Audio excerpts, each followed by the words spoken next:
अस्सलाम वालेकुम। नया दौर के साथ मैं हूं मुनीर बाजवा। मेरे साथ इस वक्त मौजूद हैं आसमा जंगीर। कॉन्फ्रेंस में मौजूद थे असद तूर साहब।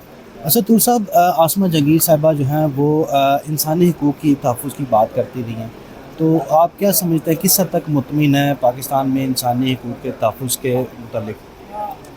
मेरे ख़्याल में आसमा जहांगीर साहिबा के इंतकाल के बाद सबसे बड़ा जो हम लोग महसूस कर रहे हैं, हम वाकई ख़ुद को यतीम महसूस कर रहे हैं, क्योंकि उनकी आवाज़ बहुत पावरफुल थी। कमज़ोर तबकों के लिए, मीडिया के लिए, सियासी कारकुनों के लिए वो बहुत बड़ा डिफेंस थी। उनकी आवाज़ का इम्पैक्ट बहुत था कि अगर वो किसी चीज़ पर पोजीशन लेती थी तो उसके असरात नज़र आते थे।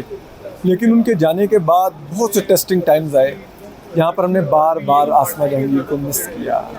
जिस अंदाज में पाकिस्तान की अदलिया ने 2018 से 2024 आज के दिन तक किया, और उसमें जो बार्स कौंसिल थी वो जिस तरह से अदलिया और इस्टेब्लिशमेंट के साथ मिल गई, तो हमने मिस किया कि अगर आसमा जहांगीर होती तो हमें शायद ये दिन ना देखना पड़ता।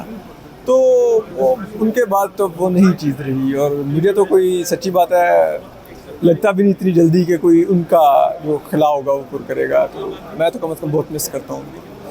तो इंसानी हकूक़ की पामाली को रोकने के लिए क्या किया जा सकता है? जब ऐसे लीडर्स ना हों तो फिर क्या किया जा सकता है?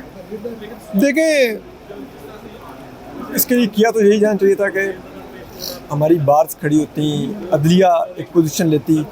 लेकिन अब हम देखते हैं कि हमारी तो अदलिया में से इस तरह के रिमार्क्स आ रहे होते हैं, सोशल मीडिया वबा है तो ये वैसे हैं, और बार्स प्रेस कॉन्फ्रेंसेस कर रही होती हैं, GITs बनाओ, सुप्रीम कोर्ट बार और पाकिस्तान बार कौंसिल, यानी कि कितनी वो एक ऐसा वो क्रिमिनल एक्ट है इनके पार्ट पे।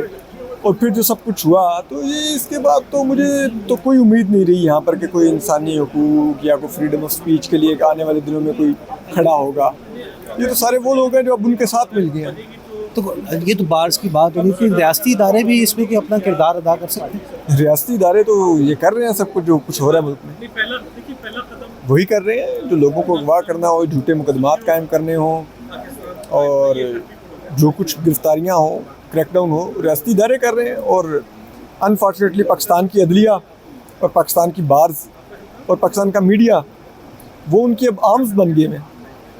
तो ये बड़ा अफसोसनाक है। हामिद मीर साहब ने कहा कि वो एंकर्स अलाइंस बनाने जा रहे हैं, क्या समझते हैं कि उसमें उससे कोई फ़ायदा होगा जर्नलिस्ट के लिए?